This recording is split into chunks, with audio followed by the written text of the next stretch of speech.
रामकिशोर जी, तुमसे ज्यादा कथा करवाने का भाव तुम्हारी धर्म पत्नियों ने ही प्रेरित करा होगा, ये निश्चित है।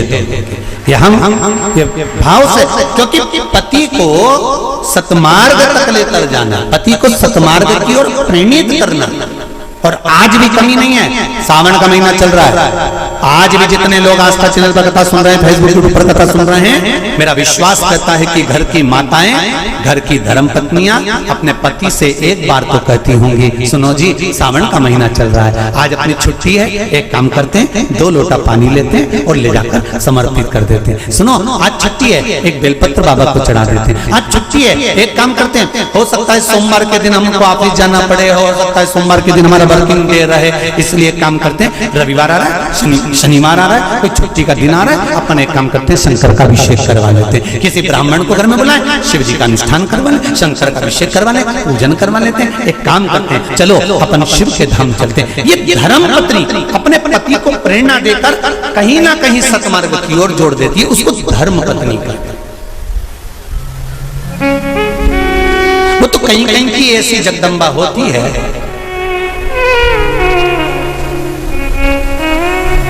पति अगर गलत भी करता है ना तो वो कभी नहीं कहती कि तुमने गलत काम करता रहा, क्योंकि वो सोचती नहीं है ना, वो तो अच्छा है। मेरे माता पिता ने शादी कर दी तुम्हारे साथ, तुम मदिरा की दुकान पर बैठे हो कि वेश्यावृत्ति कर रहे हो कि मांसाहार कर रहे हो कि क्या कर रहे हो, उसको कोई मतलब नहीं, वो तो लगी, उसे कोई मतलब नहीं कि ये कहां जा रहा है कि क्या कर रहा है। पर जो दिल से चाहता है, धर्म पत्नी अगर पति को हृदय से, उसका नाम ही धर्म पत्नी है, हमने पत्नी नहीं बोला, हम धर्म पत्नी करें, धर्म पत्नी होगी। पति अगर गलत कर रहा होगा तो उसको मार्ग से खींच कर लेकर,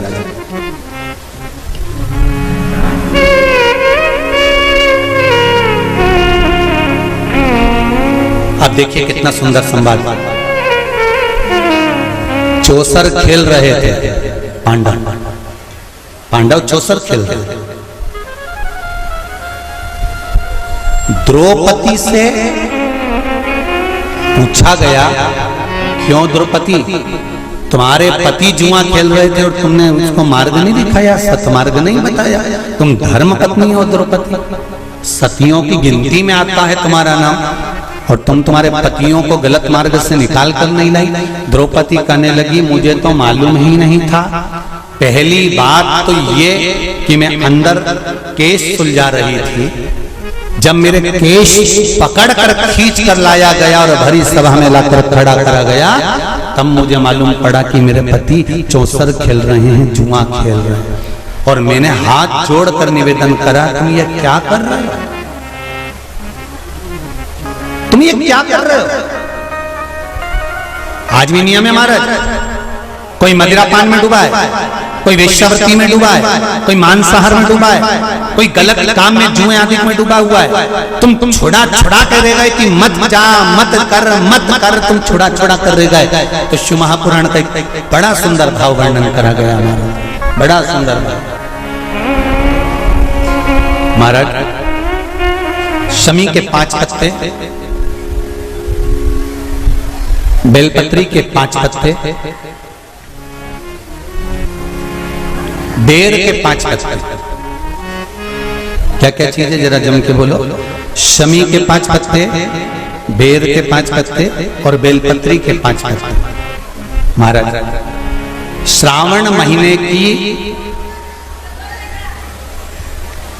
दोनों अष्टमियों में से कोई भी अष्टमी, ये भी जरूरी नहीं है कि सोमवार की ही अष्टमी थी, श्रावण महीने की दोनों अष्टमियों में से कोई भी अष्टमी को बेर के पत्ते पर लाल चंदन, बेलपत्री के पत्ते पर पीला चंदन, शमी के पत्र पर केवल कोई चंदन लगाने की जरूरत नहीं, सादा केवल एकदम कुछ भी उसमें लगाकर नहीं, सिंपल, पहले लाल चंदन वाले पत्ते, फिर बेलपत्री के पत्ते, फिर शमी के पत्ते शिवलिंग के ऊपर समर्पित कर उसको उठाकर वापिस लाकर बेलपत्री के पेड़ के नीचे ही 1 लोटा जल समर्पित कर पहले पत्ते चढ़ा देंगे, फिर लोटा भर जल समर्पित कर देंगे। उसी चढ़े हुए पत्तों में से 5 बेलपत्र को लेकर अपने घर जा गया। और अवधूतेश्वर महादेव, कौन से महादेव? अवधूतेश्वर महादेव।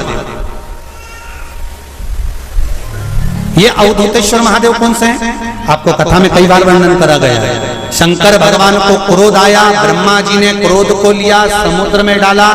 उस रूप को क्रोध का एक रूप था, क्योंकि जो मदिरा पान करने वाले होते हैं, व्यसन करने वाले होते हैं, गलत काम करने वाले होते हैं, इनको सुधार करे जाओ। जितना तुम समझाओगे ये उतना आग बबूला होंगे। तुम बच्चों से कहोगे गलत लड़के के साथ रहना मत रहे, तो और ज्यादा क्रोध करेगा, और चिड़चिड़ करेगा, और अपशब्द कहेगा। तो ये क्रोध को संयमित कर। अवधूतेश्वर महादेव,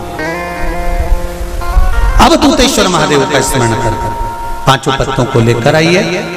कुछ समय बाद जैसा जैसा समय की अनुकूलता मिले, आप किसी मदिरा का पान करने वाले या किसी व्यक्ति को वो पत्ते दोगे या प्रसाद के रूप में दो तो अच्छी बात है, नहीं तो उस पत्ते का थोड़ा थोड़ा भाग भी प्रतिदिन मात्र 21 दिन तक अगर थोड़ा थोड़ा भाग भी दे दिया जाए तो धीरे धीरे धीरे धीरे मदिरा पान, व्यसन, गलत आदतें छूटना प्रारंभ हो जाती है और वो शंकर की शरणागति ग्रहण करते हैं।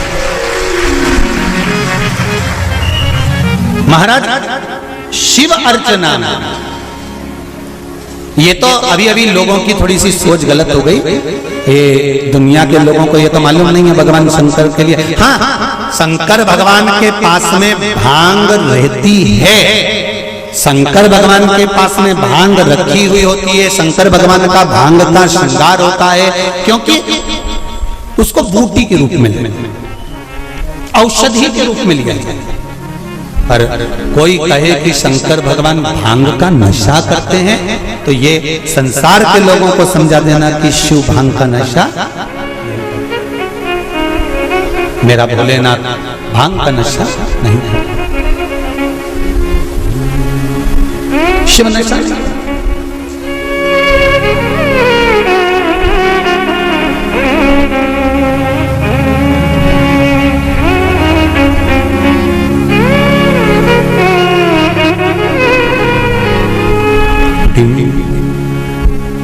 महाराज शिव भांग का नशा, शंकर औघड़ी, मेरा भोलेनाथ औघड़ दानी, और मेरा शिव जब औघड़ी, मेरा शंकर जब भोलेनाथ औघड़ी, जितनी वस्तुओं को धारण करता है ये सब औषधि के रूप में प्रयोग में, सब औषधि। महाराज हर महादेव, शिव कथा कह रहे महाराज। भगवान शंकर का अनुमोदन कर रहा, स्मरण कर रहा। कथा कहती है यदि गलत मार्ग पर पति गया है तो उसको सत मार्ग पर लेकर आए।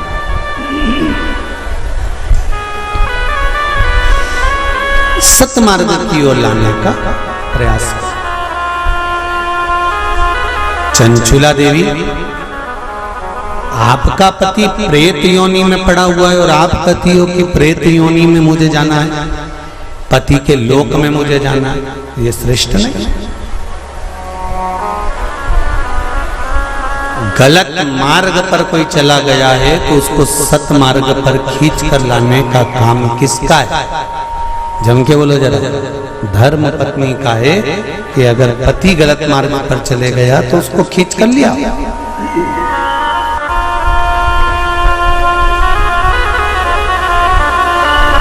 यदि पति गलत काम कर रहा है और पत्नी सोचे कि अब तो मैं भी गलत काम करूंगी, तो इसमें श्रेष्ठता नहीं, उसमें श्रेष्ठता नहीं होना चाहिए।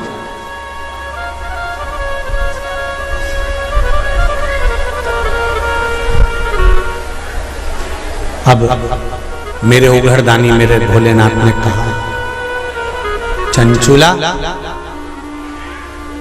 तुम्हारा पति प्रेत योनि में पड़ा हुआ है, केवल एक धर्म पत्नी ऐसी होती है जो पति को प्रेत योनि से भी छुड़वा सकती है। श्रावण शिव महापुराण की कथा बड़े ध्यान से सुनना मेरी जीजियों, स्मरण करिएगा जरा कि धर्म पत्नी में वो बल होता है कि पति को प्रेत योनि से भी छुड़ाकर बाहर कर सकती है धर्म पत्नी। धर्म पत्नी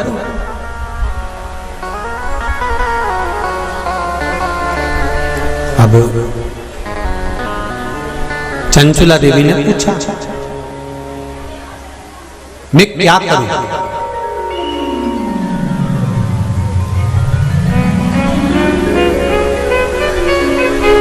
शंभो शरणे मां घड़ी दुख दया करी निदर्शन आपो। चंचुला देवी पूछ रही है कि मुझे करना क्या है? पति को प्रेत योनि से कैसे मुक्त किया जा सकता है? ध्यान से सुनना रे भाई। कई लोग कहते हैं कि श्राद्ध पक्ष आ गया, ये कर लेना चाहिए तो प्रेत योनि से मुक्ति हो जाएगी।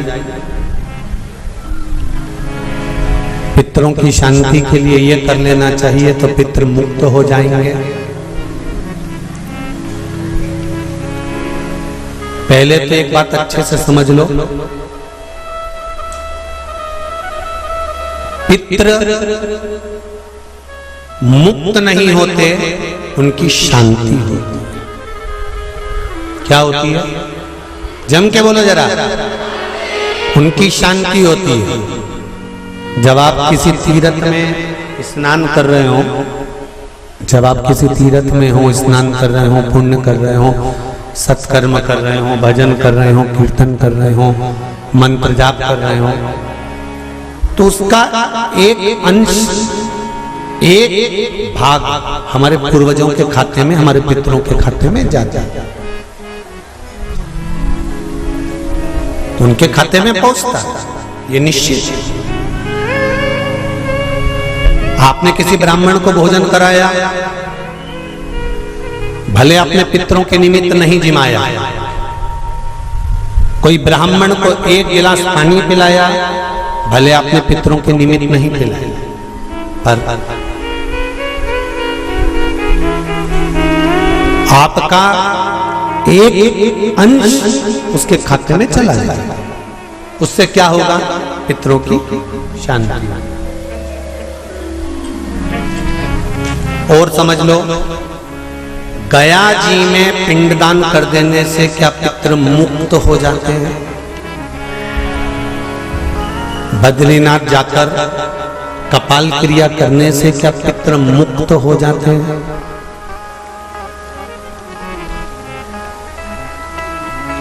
भाई,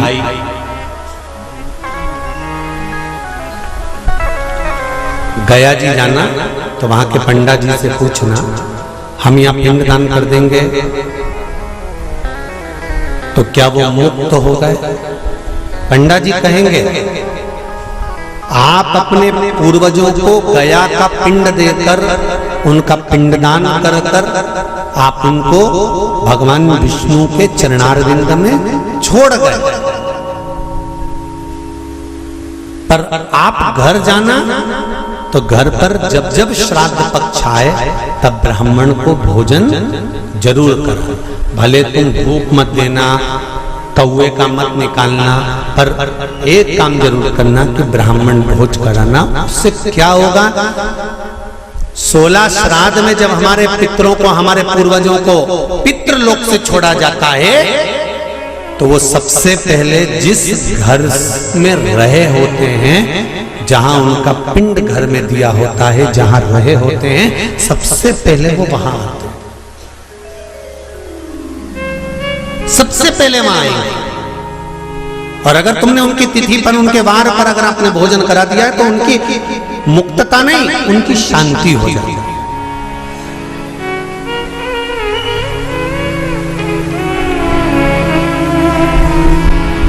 उनकी मुक्ति कैसे, उनकी मुक्तता कैसे, प्रेत योनि की मुक्तता कैसे? तो कहा जैसे भगवान का नाम लेने वाला व्यक्ति दूसरा जन्म नहीं पाता, उसी तरह भगवान का जो भजन करते हैं, कीर्तन करते हैं, मंत्र जाप करते हैं, या शिव महापुराण की कथा, राम कथा, भागवत कथा, विष्णु पुराण आदि जितनी भी पुराण हम श्रवण करते हैं, हमारे श्रवण करने का एक भाग हमारे पितरों के खाते में जाता है, तो उस कथा के फल से उनकी मुक्ति हो जाती है, उनकी कथा के फल से मोक्षता। प्रेत योनि से मुक्त हो गया धुंधकारी, बिंदुक प्रेत योनि से मुक्त हो गया। काय से हुआ? शंकर का स्मरण, शिव महापुराण की कथा का रसतत्व ग्रहण करना, राम कथा, भागवत कथा का मात्र स्मरण करना, उससे मुक्त था।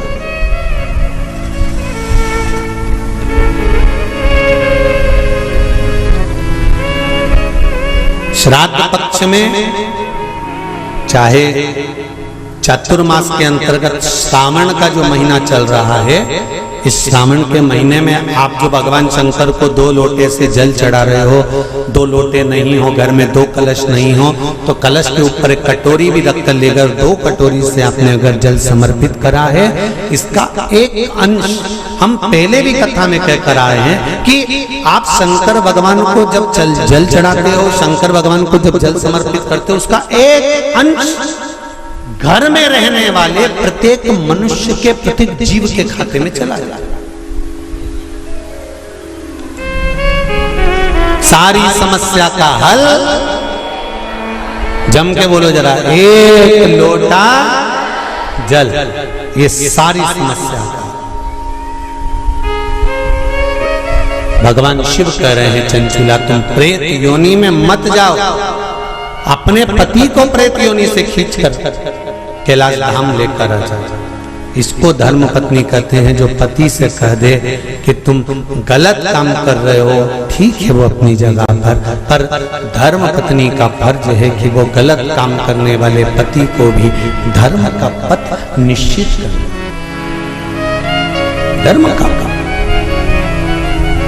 तेरा ही दिया मैंने खाया पिया है, तेरा शुक्रिया है, तेरा शुक्रिया है। चंचुला देवी ने पूछा कि मेरे पति को प्रेत योनि से छुड़ाकर आपके चरणों में लाने का तरीका क्या है? उसका तरीका है क्या? तो कहा उसका केवल एक तरीका है। भगवान शंकर कहते हैं, एकाग्र चित्त होकर कोई अगर मेरा गुणगान करे, शिव कह रहे हैं चंचुला देवी, शंकर का मात्र गुणगान करने वाला, शिव महापुराण की कथा को मात्र श्रवण करने पर तेरे पति प्रेत योनि से छूट जाएगा। चंचुला देवी ठहाका लगाई, हंसी, मुस्कुराई।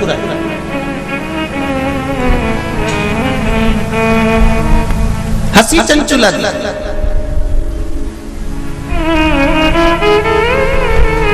अब देखिए,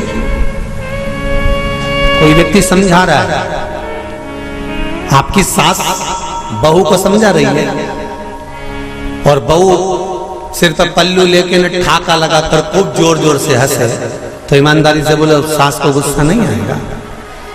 कैसी पगली है, अकल का सब बेच खाई इसने। मैं समझा रही हूं और ये ठिठोली बना रही है। मैं इसको समझा रही हूं और ये मेरे ऊपर हंस रही है। सास बहू को समझाए और बहू खूब ठाका लगा लगा कर हंसे, तो सास को बुरा लगता है। शंकर भगवान के सामने चंचुला देवी हंसी, पर मेरे शिव जी को बुरा नहीं लगा। क्यों? शंकर भगवान कहते हैं कि ये मनुष्य का शरीर जो मिला है ना, 60 साल, 50 साल, 70 साल, 80 साल, 90 साल, 40 साल, आजकल उम्र की कोई सीमा है क्या?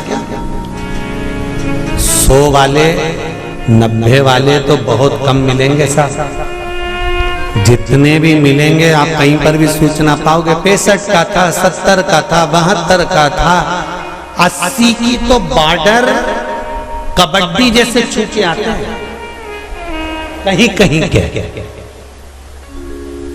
80, 85 और 90 की बॉर्डर तो कबड्डी जैसे छू के आता है। कहीं कहीं के होते हैं जो तू करते करते वहां तक पहुंचते हैं और 80-90 की उम्र को छू के फिर आते। नहीं तो आज का जमाना तो 70 हो जाए, 80, 70, 75, 70, 75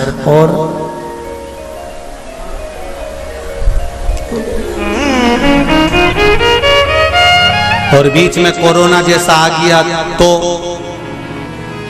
फिर तो 75 भी जाने दे। 35, 40, 42, 45 और अभी भी देखो, आप देखिएगा जो कोरोना महामारी में जो बुढ़े बुढ़े लोग हैं ना, कई बुजुर्ग लोग आज भी सेफ हैं और उन्हीं के पड़ोस में रहने वाला कोई 33 साल का, कोई 40 साल का, कोई 45 साल का, कोई 50 साल का, उन्हीं के पड़ोस में रहने वाला। और कई कई बूढ़ी बूढ़ी माताएं तो आज भी कह देती हैं, भगवान हमको उठा देता, इनको बेचारे को बचा देता। भगवान भी मन में सोच रहे, डोकरी को कौन ले जाए? अरे भाई, हंसते हंसते मृत्यु भी उसकी आती है जो शंकर का उपासक होता है, भगवान का भजन करने वाला। हंसते हंसते मृत्यु भी उसी की आती है जो शिव का उपासक है। नहीं तो इंजेक्शन बॉटल और शरीर सड़ रहा है, पड़ा है। बउओं ने 4 बार गोबर लीप के गीता जी सुना के नीचे सुला दिया, 3 बार गंगा जल भी पिला दिया, पर डोकरी फिर बोली चाय लिया, फिर तो पीते से उसका क्या, तो फिर उठते हुए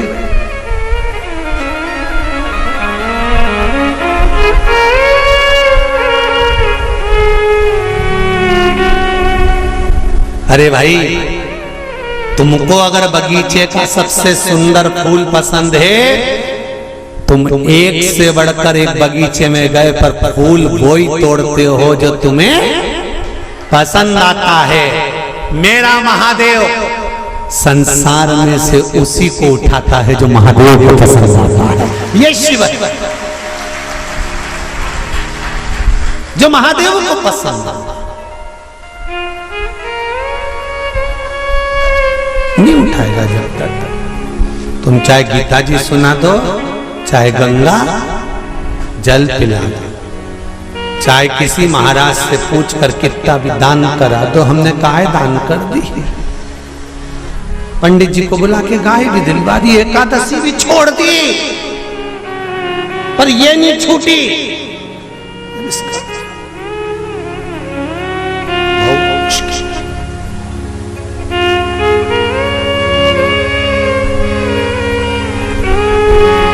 चंचुला ने ठहाका लगा दिया, नंदी पर मेरे भोलेनाथ है, मेरे शंकर नंदी पर विराजमान। और जो चंचुला देवी हंसी ना, शंकर जी प्रसन्न हो गए। सास समझाए बहू को और बहू हंसते जम के, तो सास को बुरा लग जाता। मेरे महादेव को मुस्कुराने वाले पसंद है, वो कभी बुरा नहीं मानता कि कौन हंसा, उसको मुस्कुर। इसलिए आपको कथा में कहा, आपके पास में अगर एक लोटा जल नहीं है, बेलपत्र नहीं है, आपके पास में चावल का दाना नहीं है, फूल नहीं है, तो क्या कहा था? शंकर जी के मंदिर में जाना और उसको देखकर एक स्माइल कर कर मुस्कुरा कर भी आ जाना। शंकर जी भी समझेंगे इतना दुख इसकी जिंदगी में है तो वो भी मुस्कुरा रही है, तो पार्वती जी भी कह देगी चिढ़ा रही है, काहे का मुस्कुरा रही है? वो चिढ़ा के कह रही है कि दुख तुमने दिया है तो मिटाओगे भी तुम, इसलिए मैं मुस्कुरा रही हूं कि मेरे दुख को मिटा देना। जैसी प्रसन्न होकर मैं आई हूं तुम्हारे मंदिर में, ऐसी प्रसन्न कर कर भेजना, ऐसी प्रसन्न।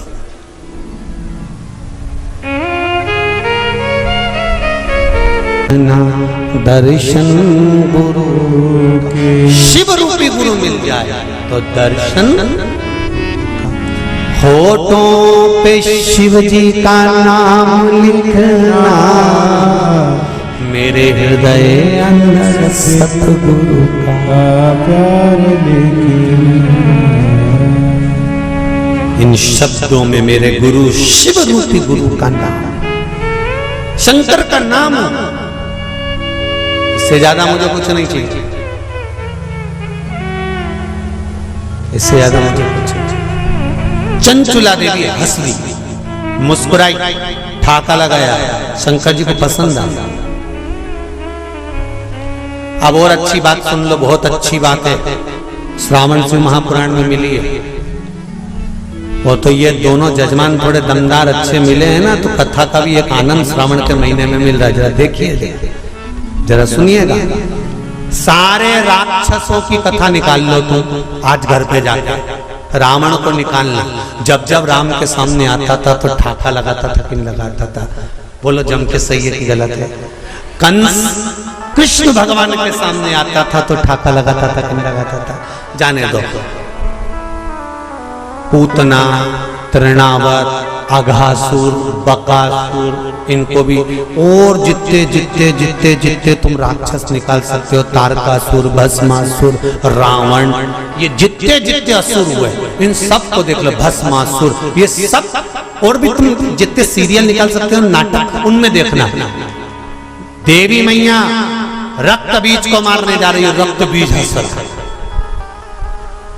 महिषासुर को मारने जा रही है, महिषासुर हंसर। एक दो बार तो माता देवी मैया को भी थोड़ा टेंशन हुआ कि मैं इसको मारने जा रही है, हंस क्यों रहा है? रावण मरने जा रहा था और मुस्कुरा रहा था, हंस रहा था, ठहाका लगा था। आज भी रावण जलता है ना, जब कौन से मैदान में? अरे जम के तो बोलो। रावण मर के चले गया पर प्रॉपर्टी आज भी रह गई उसकी।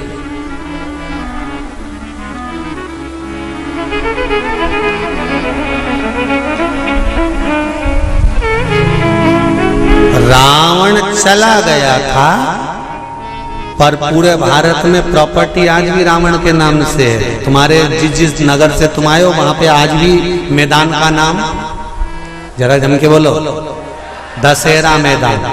तुम्हारे यहाँ राम जी की प्रॉपर्टी, राम जी को सिद्ध करने में सालों लग गए थे, अयोध्या मेरी है। और रावण लंका में रहने के बाद भी भारत में के चले गए, दशहरा मैदान मेरा। तुम्हारे नगर में कोई राम मैदान है? अरे बोलो तो जब कृष्ण मैदान है?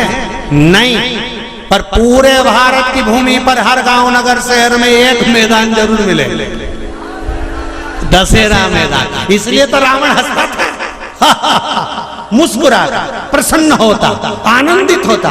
तो किसी ने रावण से पूछा क्यों रे, तू तो निपट गया, फिर प्रॉपर्टी भारत में क्या कर रही थी?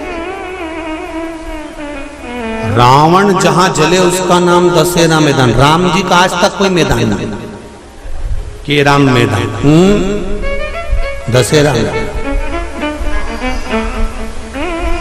रावण से पूछा गया कि ये तेरा मैदान आज तक क्यों है? रावण बोला ये मेरे मुस्कुराने का कमाल है। ये मैं जो मुस्कुराता था ना, उसमें मेरा भोलेनाथ कायल हो जाता था। बस इसीलिए कहते मुस्कुराने में सब कुछ छुपा हुआ, सब कुछ।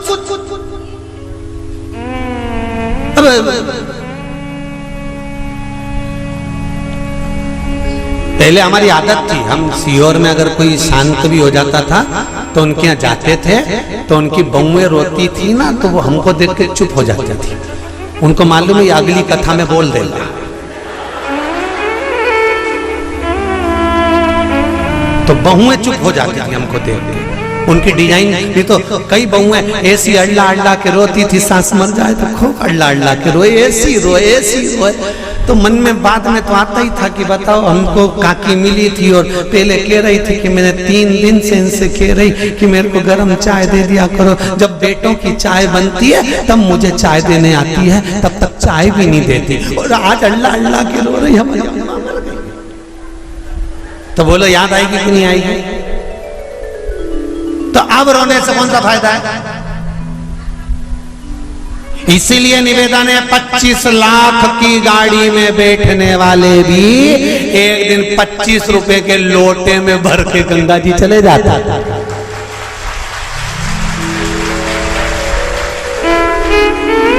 अकड़ में तो रहना नहीं। 25 लाख की गाड़ी में बैठकर घूमने वाले भी 25 रुपए के लोटे में भरा जाएंगे, इसकी कोई गारंटी नहीं है जीवन की। इसलिए चंचुला देवी ठहाका लगाकर हंसी, शंकर को पसंद आया, मेरे भोलेनाथ को प्रसन्नता।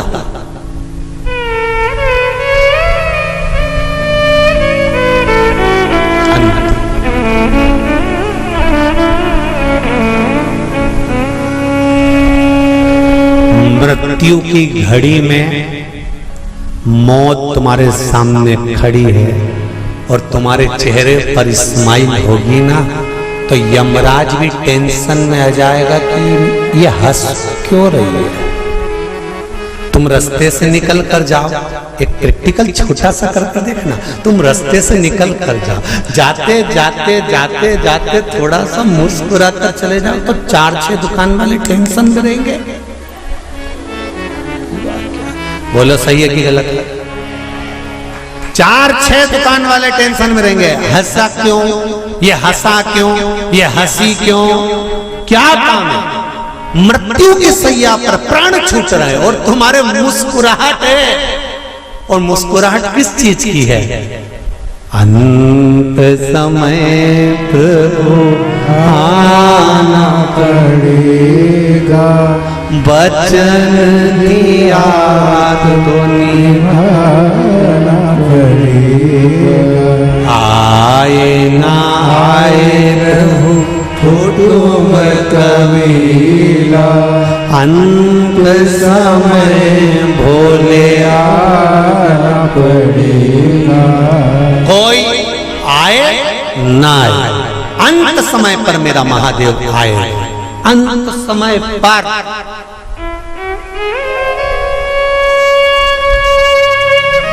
मृत्यु की घड़ी पर अगर मुस्कुरा भी रहे हो ना आखिरी में, तो यमराज को चिंता लग जाएगी।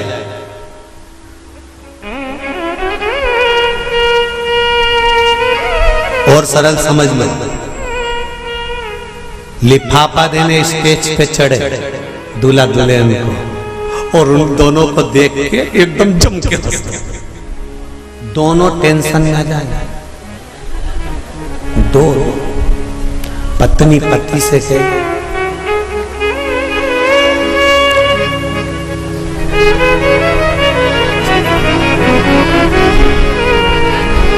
फिर पति भी कहेगा,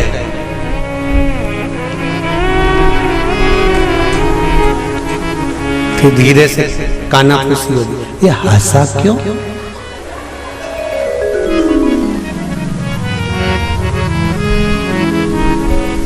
और फिर वो दूसरी बार आए और फिर जम के हंसा, तो पूछोगे कि नहीं पूछोगे? इधर आ रहे हो बेरू, इधर इधर ये बता कि तू स्टेज पे आता है और बहुत तेज हंस के जाता है, बात और टेंशन दोनों को है, बात क्या? रसगुल्ला खाते खाते भी पत्नी उस टेंशन में पड़ी रहेगी और पति से पूछेगी तुम्हारा दोस्त इतनी तेज क्यों हंसा था, सही बताना। पति पत्नी को गुलाब जामुन पहले बता, वो हंसा क्यों, ठाका क्यों लगाया?